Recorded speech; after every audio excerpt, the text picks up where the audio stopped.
50 years ago, we went to the moon. We called it Apollo. What many people don't know is that Apollo had a twin.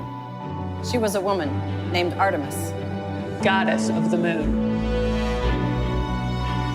We are returning to the moon. As a new generation of explorers. This time to stay. And to prepare to achieve humanity's next giant leap of sending the first human missions to Mars. We believe our course will redefine what is possible. That we would discover life-saving, Earth-changing science. And that the challenges ahead will inspire generations. This is our manifest. For all who wondered if we could return. For all who dreamed of pressing beyond. This is your calling. We go for all of America. We go. We go as the Artemis generation. We go.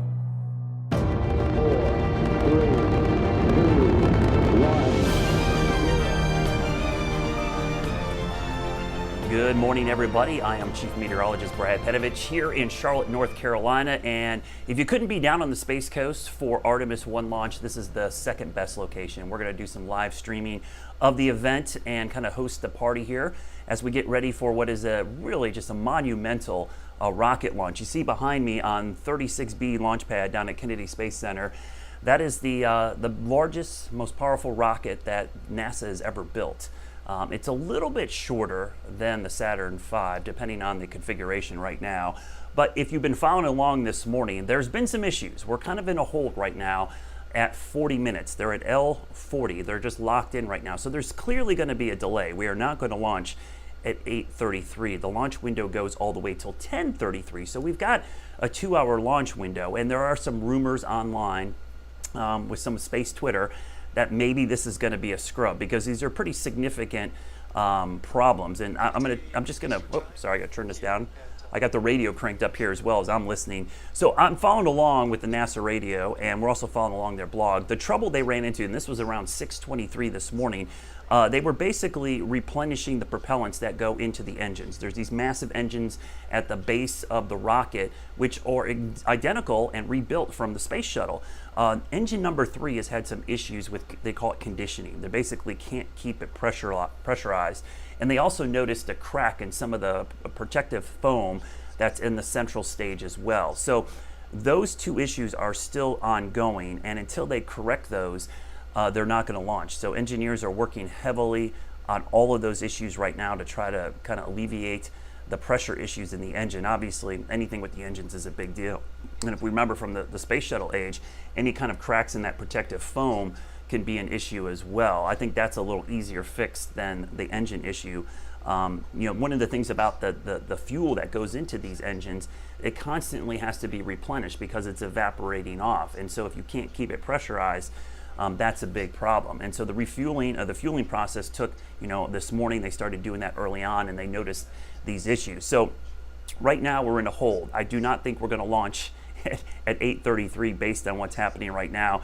And depending on how bad this problem is and if they can't get it fixed or rectified fairly quickly, we're likely going to see a scrub today. The other issue is the weather. Obviously, the later we get into the morning hours, we start dealing with the sea breeze coming in off the coast. So the more that we see the heating of the day develop, if we see this delay go into, let's say, 9:30, 10 o'clock, we start getting the sea breeze. And if you've been to Florida for vacation, right around the middle of the day, we start to see the sea breeze come in and those afternoon storms start to bubble up. And that would definitely be a weather issue for sure. So that's kind of where we are right now. But if you're tuning in, we're still going to talk about Artemis here and get ready for the launch and just hope that it goes off maybe a little bit later.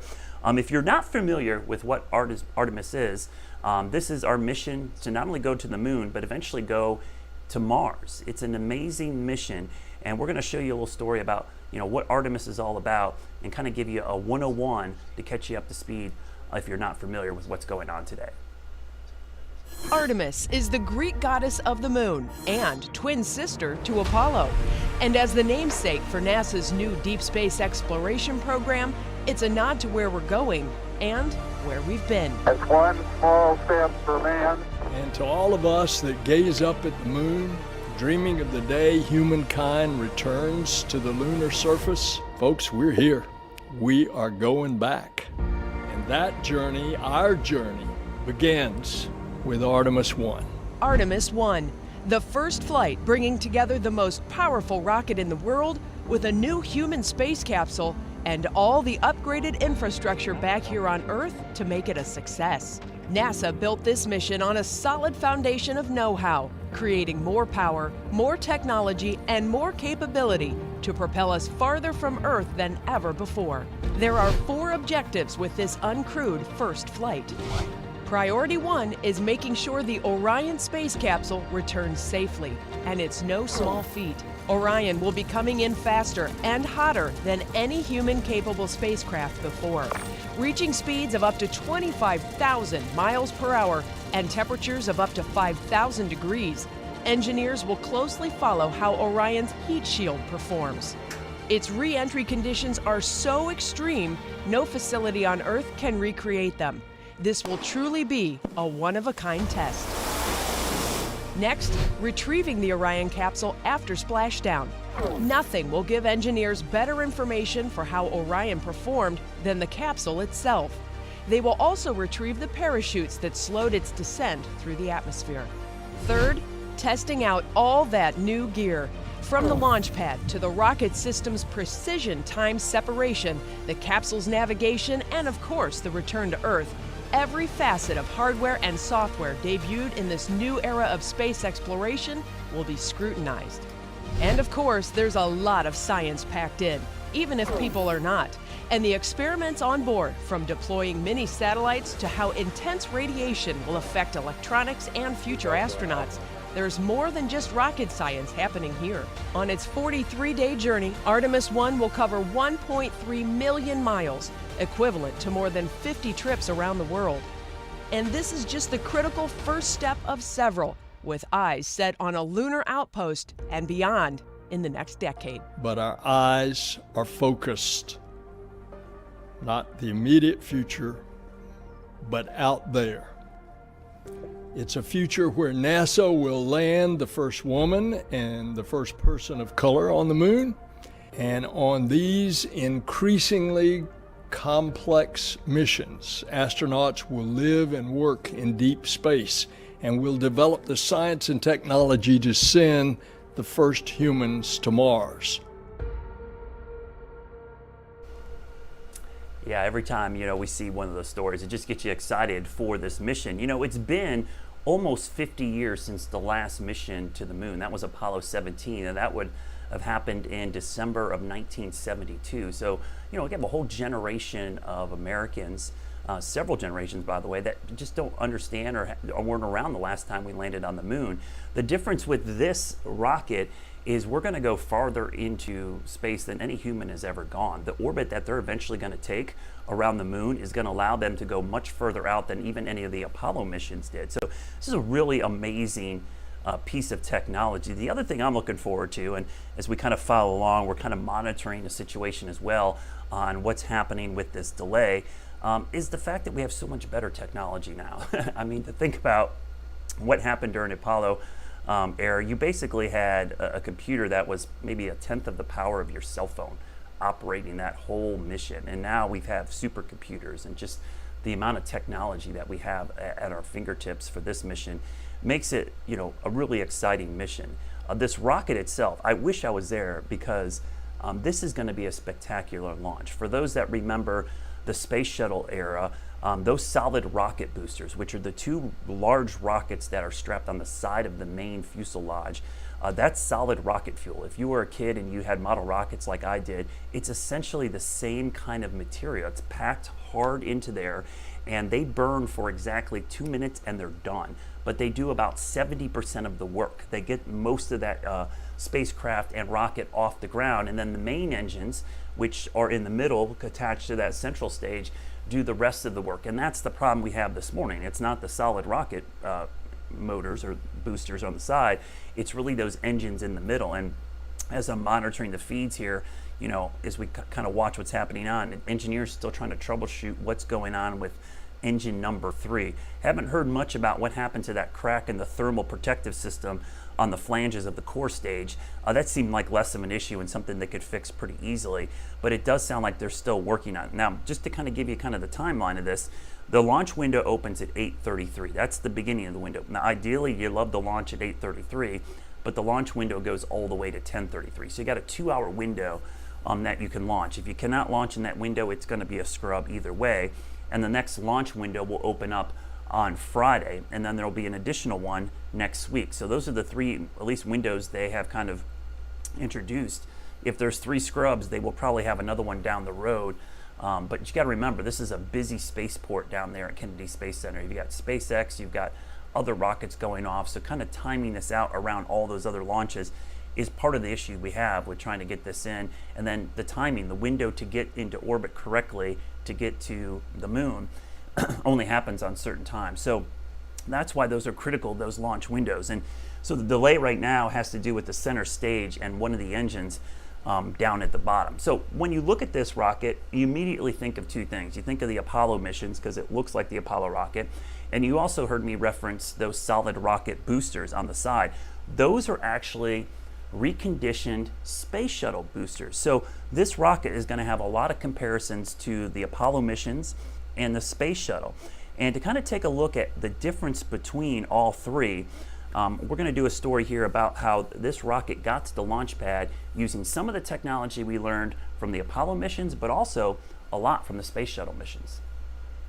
You may notice that some of the components of this Artemis 1 rocket look familiar. The core stage and solid rocket boosters look like those of the space shuttles, and the Orion capsule sure does look like the Apollo capsules that took astronauts to the moon in the 60s and 70s. NASA has taken tried and true designs, upsized them, and outfitted them with the modern technology to make this Artemis mission a reality. But it's a delicate balance between progress and protection. We're building a little bit at a time. And when humans are involved, innovation happens at a pace that still keeps them safe. So that's a tough balance. After each one of these missions, we have to innovate. We have to learn. That's why we do a test flight. That's why we do an uncrewed test flight before we put crew on there.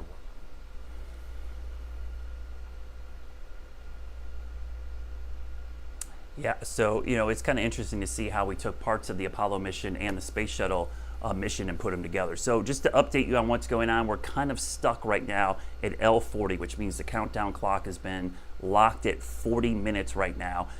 Basically a hold as we kind of wait and see what happens with the engine number 3 and get it conditioned. I'm also watching the weather pretty closely, and one of the other concerns, obviously as a meteorologist I have, is the weather criteria out there. You can't have lightning anywhere near the launch pad or along its flight path. You can't have precipitation. You can have a lower visibility, certain cloud levels, and wind. Wind is not going to be an issue. This time of year, you tend to have pretty calm winds in all layers of the atmosphere. The issue this morning or later this morning, if we continue to see this hold, is going to be that right there. So the Kennedy Space Center is in the middle of your screen, and you can see those showers which have developed off to the south and east. Those showers are drifting north. Now, they're not drifting directly at the launch pad, but they're drifting east of it. And the launch trajectory is going to take Artemis off to the east, almost due east. So it's going to be going off in that direction. So even though those aren't over the launch pad, that would be where the rocket would be going. So they would not go through those precipitation areas. And also, you could see lightning. Now, there's no lightning being detected there right now, but the rocket itself can trigger lightning. Now, one of the cool things about the launch pad, and guys, if we could pop the launch pad back up, I want to show you something that's pretty cool. There's 3 big towers. You see those giant towers surrounding the rocket? That's actually the lightning protection system. Those are essentially giant lightning rods. And yesterday, as strong storms moved through the area, 2 of those towers took direct hits. I think there were up to 5 strikes that occurred, and they did their job. So those are considered the lightning protection towers, and they're supposed to take the lightning strike. They did their job yesterday. You got to think about where this is. This is obviously in Florida. It's a very storm-friendly environment down there, especially in late August. And they're out on this cape, which sticks out into the ocean. So the tallest objects are all of those buildings, the water tower, the rocket launch pad. But those towers end up being the tallest objects, and they generally take the charge. Now, they will direct that charge down into the ground and away from the rocket because they do not want the launch facility, the pad, or the rocket to be struck directly. You can kind of understand why. There's numerous electrical devices. We've got liquid rocket fuel, solid rocket fuel in there. It would cause destruction. So it was interesting to see yesterday that those towers actually did their job. So today we're going to watch any of these storms that get anywhere near there, because lightning is one of those things that we're watching carefully. Now this morning the Air Force, which does the weather outlook for Cape Canaveral, did give them an 80% chance of favorable weather. The problem is that was at launch time, which was at 8:33. That is not going to happen. It's going to be much later than that.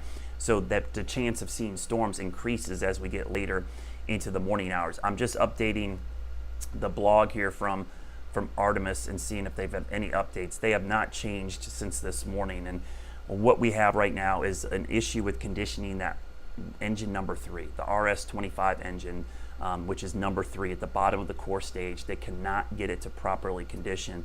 And launch controllers said the engine is increasing the pressure in that core, but the tanks are bleeding off some of the propellant, and so they can't get it under that proper temperature to start. So that is a big issue, and that was this morning at around 6:23. The fact that this has not been updated is not a good sign, because that means they're not making progress, and the issue has not been resolved. There has not been a scrub yet, I will tell you that. Honestly, Twitter's been probably the best place to monitor this. As we look through space Twitter, you see my space donuts there as well. We don't see any reports from anybody on the ground of there being a delay or a scrub right now. So right now, the good news is it's still on a hold. That's where we are now. We'll watch the blog carefully to see if there's any updates here. I don't see them adding any updates currently. So we'll see as this goes, but we're going to still kind of wait this out with you at home as we watch this, and hopefully we can get this launch off today.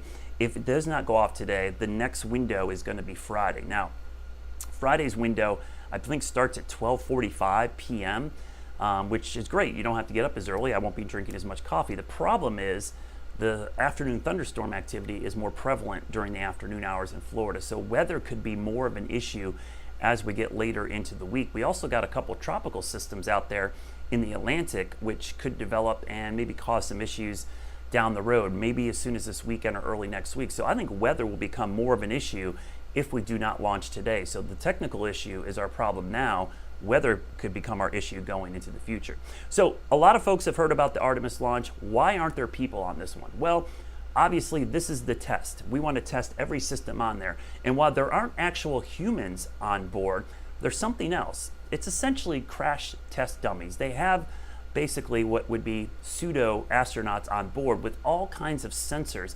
And one of the interesting sensors that I was talking to Tony Rice last night, he's a NASA ambassador, was about these human dummies that they have on board that kind of test some of the radiation and other forces that the astronauts eventually will experience. Because remember, this mission is going much deeper into space than any of the Apollo missions, and how that's happening is the orbit that they will have around the moon is a much wider orbit. So that will put them at the farthest reaches that man has ever been.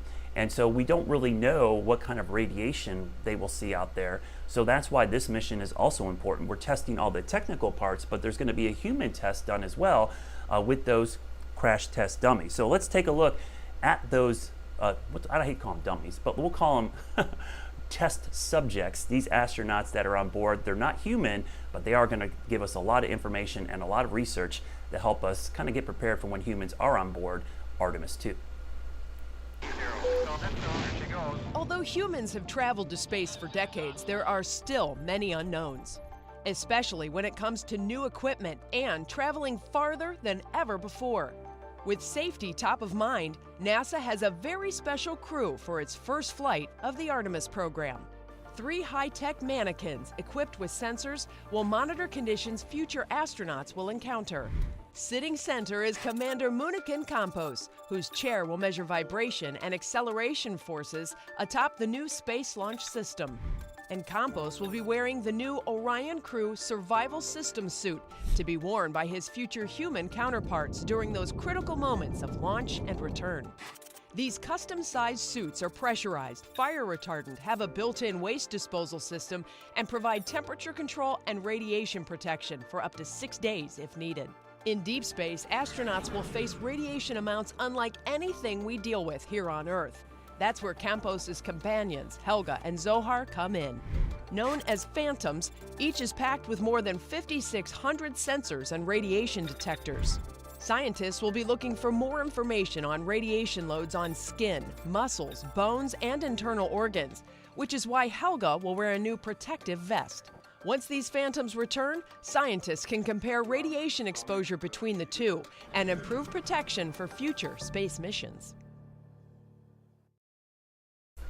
Yeah, I like the mannequin. That's better than dummy. That sounds a lot better. But it is really cool. I mean, you know, the Apollo mission, we didn't really have the capability to test some of this stuff. So the fact that we could do this with Artemis and basically run this whole mission, I think that's the one thing. The launch is just the beginning of this mission today. This is a 42-day mission. So the launch is going to be spectacular. We're going to see a lot of that. But over the next 42 days, you know, this mission is going to continue. It's going to go do an orbits around the moon several times. It's going to deploy some small satellites and then do a splashdown. So it's basically a dress rehearsal for what would be the manned mission out to the moon. So this is going to be a huge undertaking over a 42-day period. Now we're still at a hold. We're at L40, which means the countdown has been held at 40 minutes. So we're not launching at 8:33 for sure. The launch window does go all the way till 10:33. So conceivably we can hold this all the way until we get to that 10:33 time frame. But if we're at 40 minutes before that and we're still at L40, that would definitely be a scrub because they're not going to take time off of that clock. I was listening during that story to the command control center there, and they're basically saying they're just still efforting. The engineers are still trying to troubleshoot this issue with engine number 3. Now, this rocket might look new to a lot of folks out there, and it is. It's got a conglomeration of several other parts from the Apollo mission, the Space Shuttle mission, but it is a whole new rocket. It's actually called SLS, and that's an acronym that they use for this launch system, this space launch system that's going to allow men and women to go deep into space, not just the moon, eventually Mars and maybe beyond. And our meteorologist Brittany Van Voorhees here did a great story about Boeing and how they helped put this together. And I think the cool thing about this mission as well is that all the different companies in the US that contributed to this rocket, you see the size comparison there.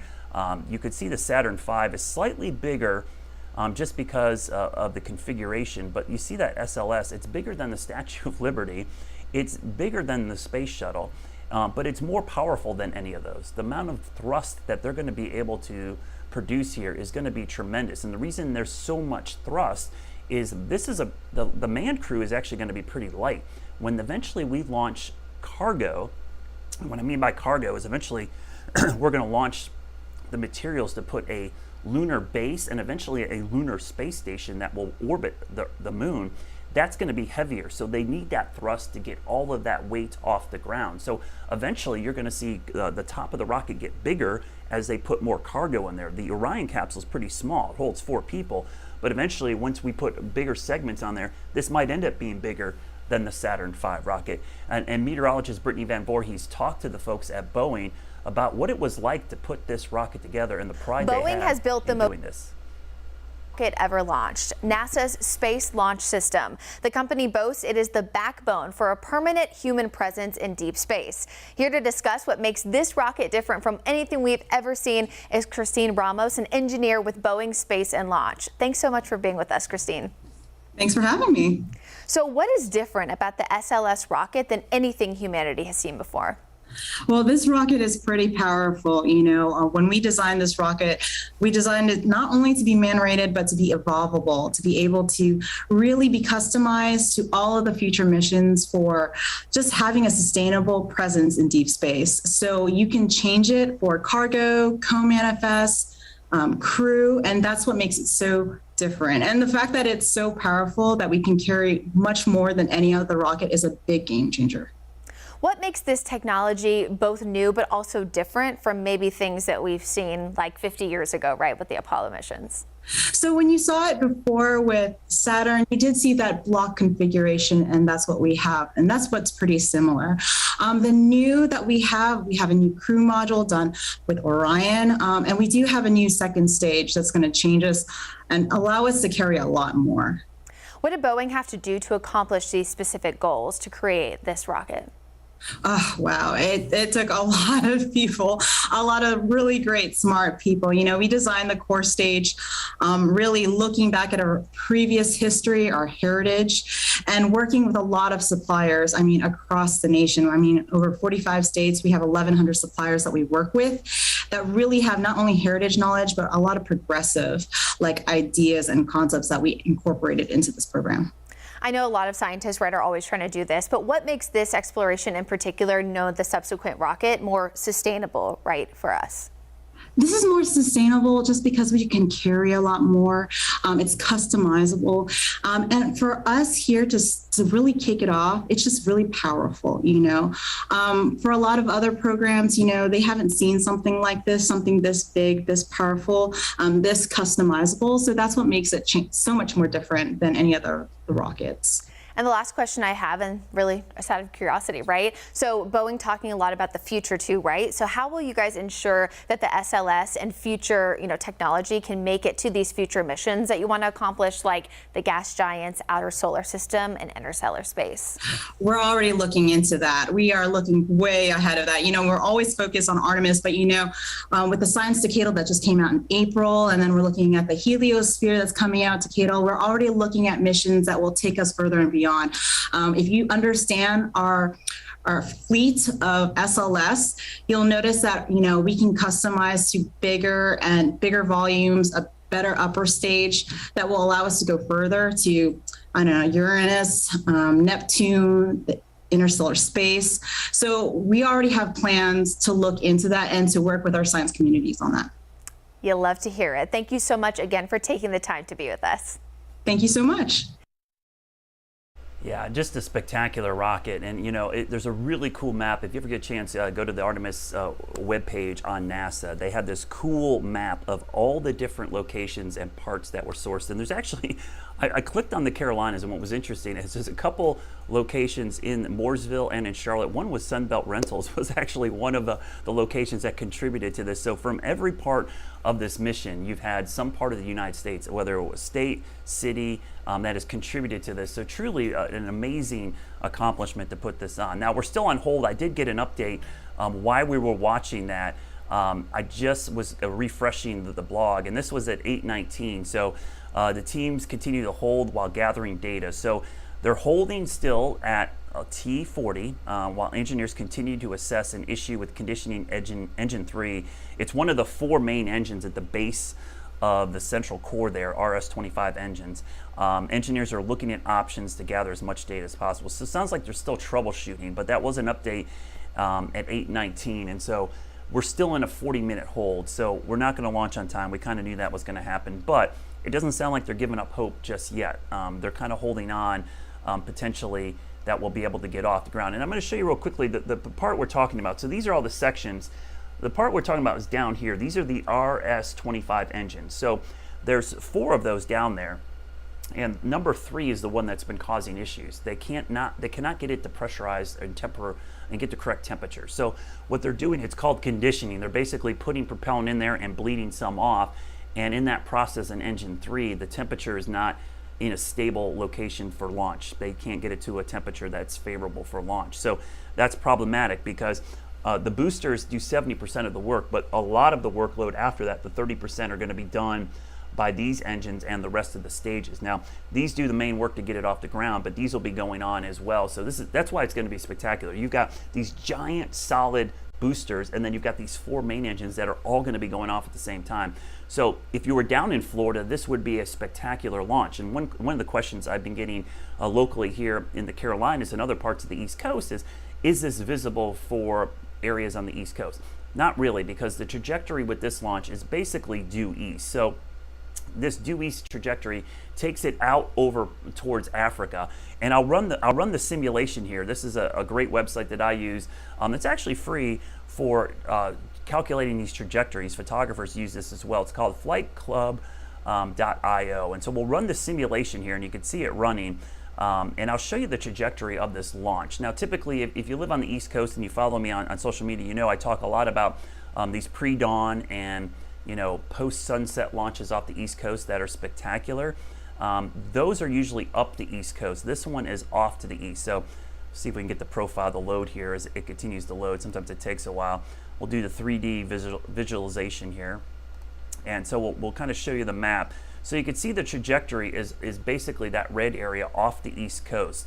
So the trajectory is going to be basically towards Africa, not up the East Coast towards Newfoundland or up towards Greenland, which is typically more visible for folks in the eastern US. So this trajectory, while not visible for most of the East Coast, if you're in Florida, it's going to be absolutely spectacular because of all of those engines. The plume will be amazing. If you've ever witnessed a space shuttle launch, I think it's going to be very similar to that, but maybe about 20% brighter and more dynamic because of all these engines. And the space shuttle launches were always amazing. So we're still in a hold right now, 40-minute hold that we're waiting for this engine number 3 issue to be resolved. You know, these engineers, they have redundancy after redundancy. They are probably scrambling around like crazy, figuring out, they're probably making calls to colleagues in other parts of the world. Hey, you know, what can we do to resolve this? The thing, these are the engines that were rebuilt from the space shuttle.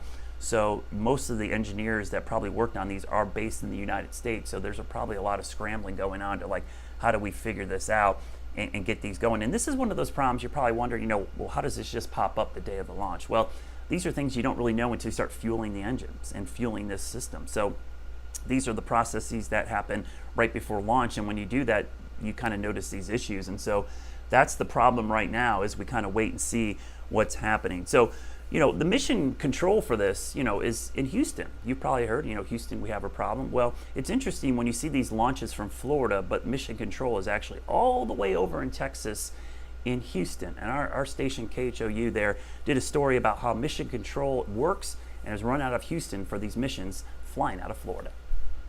3, 2, 1, and liftoff.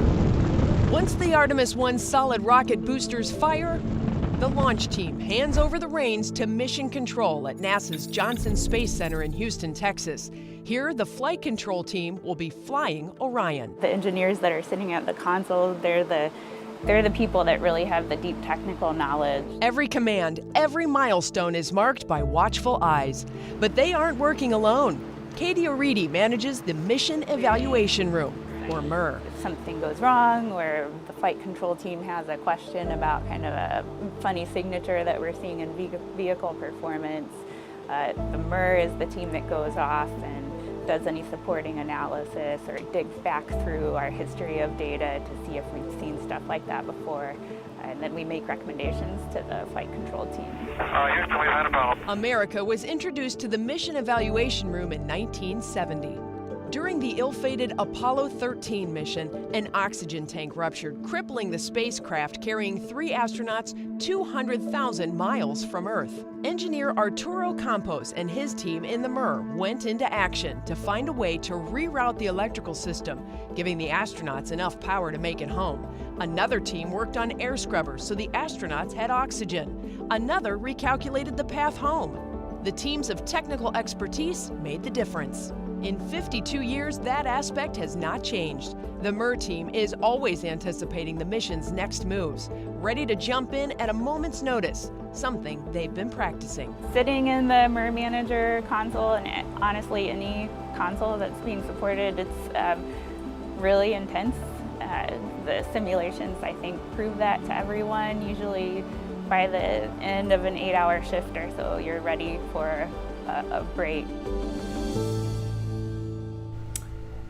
Yeah, so pretty amazing that they hand off everything over to Houston. Now, we're still monitoring, you know, the feeds down here. The rocket is still on the pad. We're at a hold at 40. I'm watching the weather as well, because this was my concern if we had any kind of delay, was the later we got into this launch window this morning, weather was going to become more of an issue, because as you know, if you've lived in Florida, if you've been to Florida, these afternoon sea breezes start kicking up. And right now you can see Cape Canaveral, we've got showers near the Cape. So I think even if we were going to launch right now, we might be in a weather delay, because we've got these little showers. Now, I'm not detecting any cloud-to-ground lightning currently in those cells, but doesn't mean the rocket itself can sometimes trigger lightning as it goes through there, and they will not launch through precipitation. So if there's any rain at all in that flight path. They will not go through that. So I'm looking at the live feed here off to the side. I can actually see a shower off. Guys, if we could pop that back up, it's pretty, you see, look at that. There's the shower off to the right. So we show you the radar. You can see it on the radar, but then you look at the picture, you can actually see the shower beyond right there. So there's the rain shower. So we're looking offshore, and yeah, there's a rain shaft there. So that's the shower you saw on the radar. The rocket's going to go that direction. It's going to go off the east coast of Florida and towards Africa. So right now they probably would be in a weather delay even if it wasn't for this engine issue, which if you're just tuning in, we're going to go to NASA TV and kind of listen in. I think they are debating or talking about what's happening here. I think they're going to scrub, yeah. It sounds like that's going to be, it's an official scrub, guys. So, as I was suspected. This is Artemis Launch Control. Here we go. With an update. Launch Director Charlie Blackwell-Thompson has called a scrub for today. Again, Launch Director Charlie Blackwell-Thompson has called a scrub of the attempt of launch of Artemis 1 and the Space Launch System with the Orion spacecraft. The issue that came up was an engine bleed that couldn't be remedied. So as you just heard, guys, they've scrubbed, and we were hearing rumors about this for a while. I think two things happen here. One, obviously the engine issue, but as we were just discussing the weather, I think once you throw the weather in there, I think the launch command was like, hey, we haven't figured out the engine thing, and even if we did, we'd probably be in a delay right now for rain as well. So we're basically already 3 minutes into the launch window. That likely would have put us outside the window. So I think it's probably a good idea that they scrub today, because they can really work and get cracking on this engine issue and figure out what's going on. Hopefully they can get it taken care of. Now, where we're going now is that this is going to be scrubbed. The next window is going to open up on Friday at 12:48 p.m. And that 12:48 p.m. time could be somewhat problematic for weather, even more so than today. We saw showers popping up this morning, but Friday, think about that, that's right before 1 p.m. And you know how heating of the day goes. There's more storms that time of year. So last night I was able to talk with Tony Rice. He's a NASA ambassador, and we talked about what happens if we see a scrub. What's going to happen with this mission on Friday. If this is the problem, then the Friday launch could be just as problematic for weather issues, even if they get that engine issue kind of figured out. So Tony was talking about some of the things that will happen now with this second launch window coming up on Friday.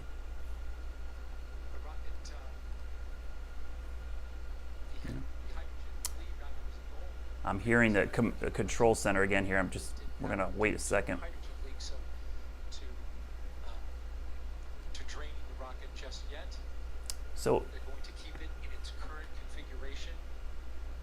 So as I'm listening with you guys, it's an official scrub, but it does sound like they're keeping the fuel.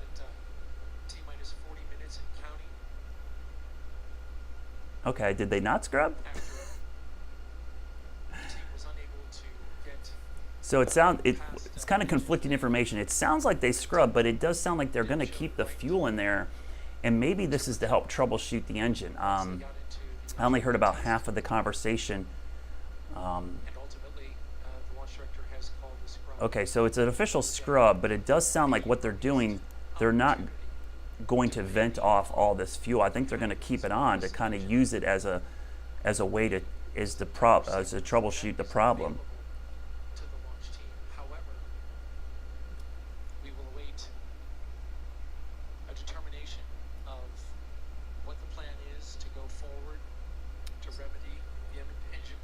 Okay.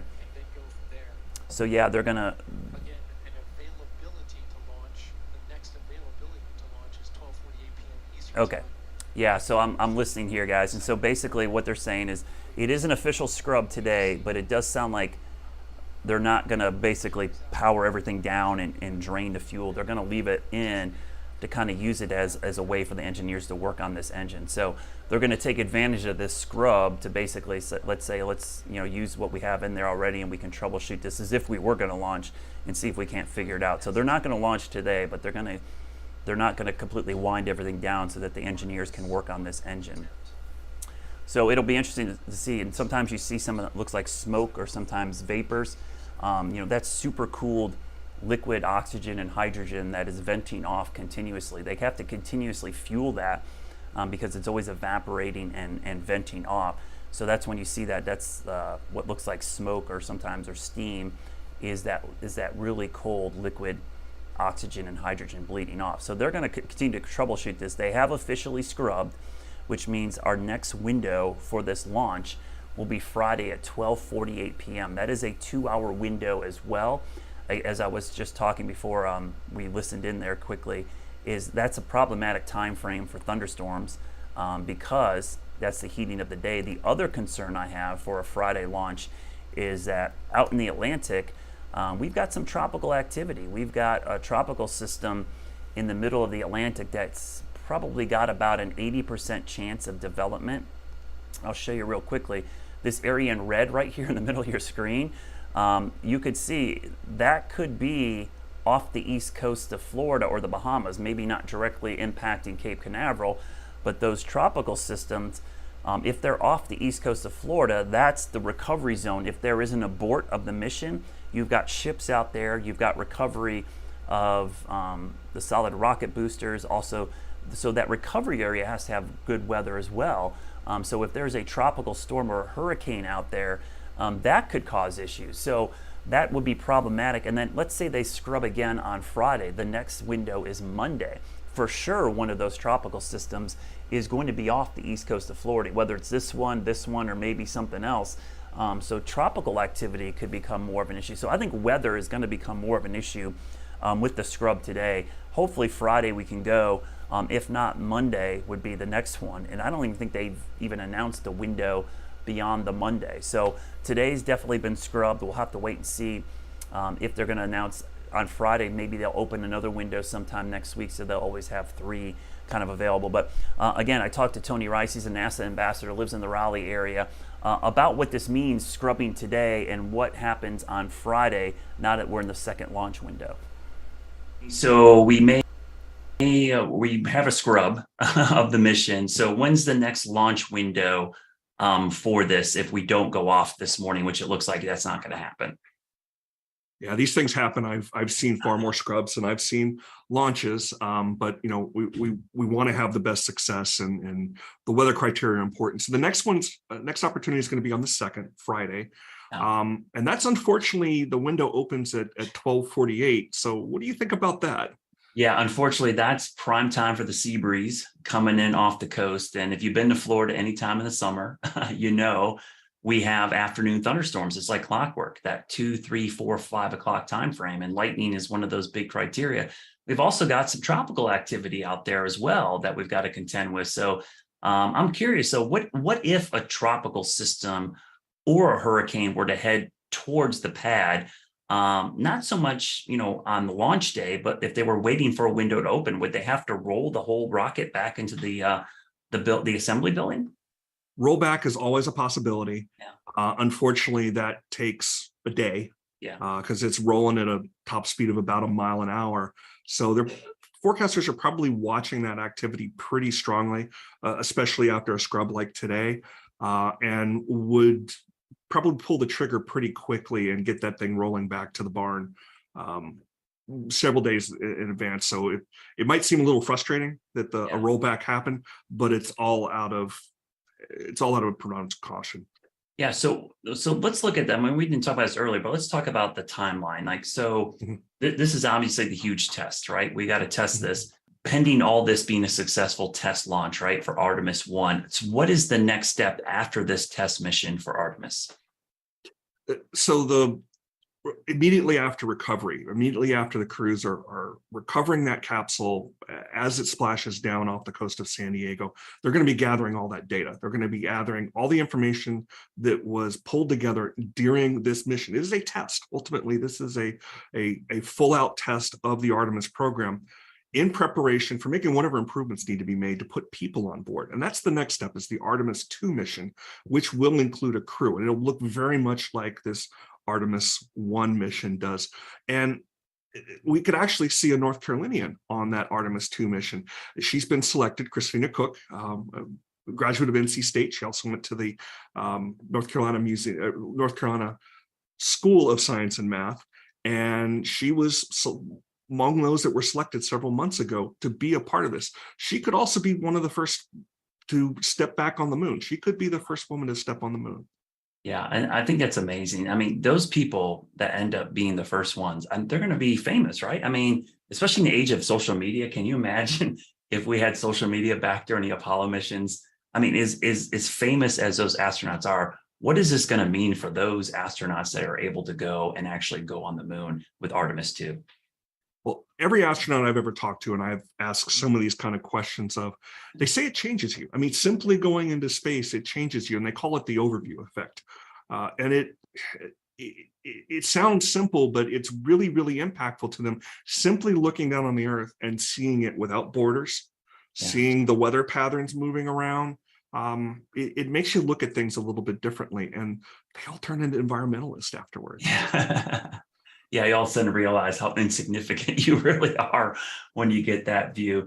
So, if we've got a couple backup windows, right? We've got the next one, and if, let's say, we get scrubbed again, let's hope that doesn't happen. How many windows are open before they just say, you know what, we're just going to wait this out, or are they just going to keep waiting and eventually launch this rocket? It will eventually get launched, and they've announced those first 2 windows, Friday, September 2nd, and the other one is Monday, September 5th. That's kind of the near-term ones. Looking at the mission plan going farther out, there's launch windows available through December. Okay. So this will go off at some point. The biggest challenge in Central Florida is often the weather. Yeah. So hopefully we'll be able to pull it off on Monday. If not, there's other opportunities that are available. Yeah, and I think you mentioned this before, but that this is not just a short mission like the Apollo missions. This is 42 days or 41 days. So we're going to be able to, once it launches, I think that's just the beginning of the fun, right? Every day we're going to get some kind of cool update as the mission goes on. And so once the mission takes off and we're in orbit, let's say around the moon, what are some cool things that you're looking forward to as the mission is progressing before their splashdown? I'm hoping that we see some interesting images come from the mission. I'm really looking forward. The geek in me wants to see that radiation data. What does that look like really far past the moon? Even getting out towards some of those positions where NOAA has space weather satellites that are measuring something. How different is what Artemis is going to measure from some of the things that some of the measurements we're seeing with coronal mass ejections and other space weather that's coming from the sun? That's really going to help inform predictions here on Earth. I'm looking forward to the data, really. Yeah, and I think that'll be cool. So I just thought about this, but this is a question I have because I'll probably get this question from viewers. But so obviously the trajectory for us in the Carolinas, we're probably not going to see it. But if you have a telescope or you've got a great camera, would you be able to see the capsule at all in orbit around the moon? How hard would that be able to see once this mission is underway? It's a good question. And it's one that is actually really similar to the question about, can we see the hardware that was left on the moon by the Apollo mission? And the answer is no. Unfortunately, it's just too small. The Orion capsule is 5-10 meters tall, which even the Hubble is going to need closer. If we were able to point the Hubble Space Telescope at the moon and look for Orion, it's going to only be able to resolve something about 100 meters. Yeah. So here on, even if you've got those nice, big, long, expensive camera lenses, you're not going to be able to make it out, unfortunately. It just seems like you got that moon, and I think the moon's so vivid in our night sky. I don't think we realize how far away it still actually is, And this mission will be. There's been so many great pictures. Oh yeah, I mean, this mission I think will be a great kind of a lesson on like how long it takes to get there and like the process of getting that. That's the one object we all see in the night sky, but this mission is really going to hit home how hard it is to actually get up there. So Tony, great to talk to you again. Hopefully once we get this rocket off the ground, we can do this again. And I'm looking forward to the follow-up missions, because this is going to be just an amazing thing to follow over the next years and decades. And like I tell my kids, I mean, they're already looking forward to maybe eventually being on Mars. That's the next step, isn't it? But we got to figure it all out with Artemis first. Thanks, Tony. Thanks for doing this. All right, so yeah, we scrubbed today. That's the bad news. We still have issues with the engine number 3. The engineers are still working on trying to resolve what's going on there, because obviously if we can't figure this out today, we're not going to launch on Friday. So the next launch window opens up on Friday, September 2nd at 12:48 p.m. It's a 2-hour window. That would be a 39-day mission. Splashing back down on October 11th. Then let's say we scrub on Friday. The next window opens up on Monday, September 5th, launching at 5:12 p.m. And that would be a 42-day mission, similar to today's launch. So you notice how the launch windows will affect how long the mission goes, because you have to have the perfect launch window to get out, and then the splashdown window has to be there as well. So what's interesting is if we do launch on Friday, after today's scrub, the mission will actually be 3 days shorter than if it would have launched today. So kind of interesting to see that this could be a shorter mission because of what happened today. Now again, weather could be a huge issue on Friday as well as Monday, because as you just heard, both of those time frames are in the afternoon or evening, which means thunderstorms are much more likely in Florida. And the other issue is that we're starting to see tropical systems be more of a development out in the Atlantic. So tropical systems, whether it be a tropical storm or hurricane, and again, it doesn't have to directly impact Cape Canaveral. If there's a hurricane off the east coast of Florida, that's the recovery and the abort area for this mission. So you got recovery ships and stuff out there that would be problematic, and obviously it would not be ideal to be flying a rocket that close to a hurricane, even if it is off the east coast of Florida. So that's the other thing we'll have to watch. Now, I feel like I jinxed everything because I went to Krispy Kreme this morning and bought Artemis donuts. So now we got a whole dozen of Artemis donuts that people in the newsroom will get to eat right now. Probably was that we jinxed it. So again, if you're just tuning in, the bad news this morning, we've got a scrub. It's really primarily because of engine number 3. At the base of the main stage, they could not get it fueled correctly. It's called conditioning. Basically what it was is they pump fuel in there, they also vent it out at the other end, and they could not get the pressure corrected, and then also could not get the temperature to be stable. So it was not the proper setup for launch on engine number 3 of the 4 main engines. So that happened, and then as we started seeing the delay happen, we saw showers and thunderstorms developing off the east coast of Florida. In fact, one point we could see a shower in the background of this picture right here. So I think the combination of the technical issues and then the weather starting to become an issue, it just looked like today was not going to happen. So it's an official scrub currently today. The engineers have not taken all the fuel out. I think what they're doing is, since they know it's a scrub now, they're actually going to use the fuel in there and keep working on that engine as if they were going to launch today. And if they can figure that out, then that would be great for Friday, because honestly, even though it's a scrub and we're going to end our stream today and probably going to turn away, these engineers are just getting to work. They're going to be working hard over the next couple of days because they want to hit that window on Friday, because if they don't, then it's Monday. And then I have not seen NASA release any more additional windows. I do think on Friday they're probably going to have to come up with a third window. They always like to have this redundancy. So when you see one scrub of the 3 windows, they're likely going to add another one, probably what would technically be a 4th one, at some point late next week to make sure they have some backup plans. But as I mentioned, weather is going to be increasingly become an issue over the next couple of days. If we go back to the graphic here, I want to show you guys the problem that we had today. Great interactive site on NASA to see all the different stages. Well, it's going to scroll down. You can highlight what each stage does. So this is the liquid hydrogen tank in the middle. At the very base, you've got these Rs25 engines. There are 4 of them. They are super powerful. In fact, these are the same engines that were on the space shuttle. They've been re-engineered again.